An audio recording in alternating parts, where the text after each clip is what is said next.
America Israel Iran जंग का 21वां दिन है, लेकिन जंग थमने के बजाय बढ़ती जा रही है। पश्चिम एशिया में हालात तेजी से बिगड़ रहे हैं और अब अमेरिका ने एक बड़ा कदम उठाते हुए अपनी ताकतवर युद्धपोत यूएसएस बॉक्सर को कैलिफोर्निया से रवाना कर दिया है। कई मीडिया रिपोर्ट्स के मुताबिक यह जहाज ईरान की ओर बढ़ रहा है। यूएसएस बॉक्सर, यूएसएस स्कॉटलैंड और यूएसएस कॉमस्टॉक साथ में है, जिन पर 2500 सैनिक सवार हैं।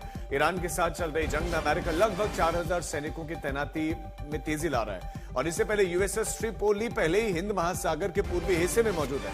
अब अमेरिका के पास एक साथ 2 बड़े हमला करने वाले जहाज हो जाएंगे। ये ऐसे जहाज हैं जिनके जरिए सीधे सैनिकों को जमीन पर उतारा जा सकता है। इन जहाजों पर ही F-35B लड़ाकू विमान है जो कम दूरी से उड़ान भर सकते हैं और रडार से बचने में सक्षम माने जाते हैं।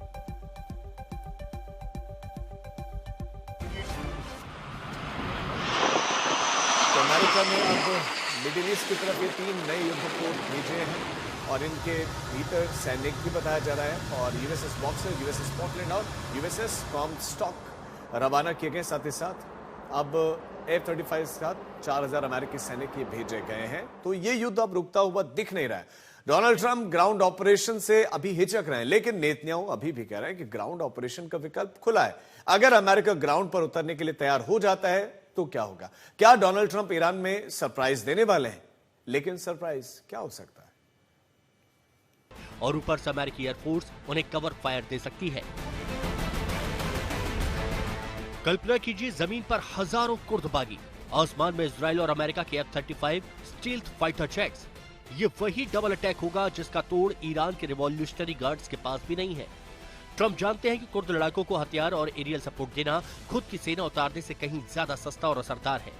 ये एक ऐसा प्रॉक्सी वॉर होगा जो ईरान के न्यूक्लियर ठिकानों को मिट्टी में मिला सकता है। कुर्दों की ईरानी मुस्लिम शासन से कभी नहीं बनी। महिसा अमीनी का आंदोलन कुर्द लड़ाके भूले नहीं है। ट्रंप और नेतन्याहू की नजर इसी इंटरनल रिवॉल्ट को कैश कराने की हो सकती है।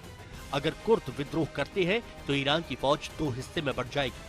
आधी फौज घर के विद्रोह को दबाएगी और आधी सरहद पर बचेगी। तो क्या कुर्दिस्तान वो लॉन्चिंग पैड बनेगा जहां से ट्रंप और नेतन्याहू का मकसद पूरा होगा? क्या ट्रंप का दूसरा कार्यकाल मिडिल ईस्ट का भूगोल बदल देगा? क्या ट्रंप इसी सरप्राइज की ओर इशारा कर रहे थे या फिर उनका प्लान कुछ और भी है? आज तक ब्यूरो।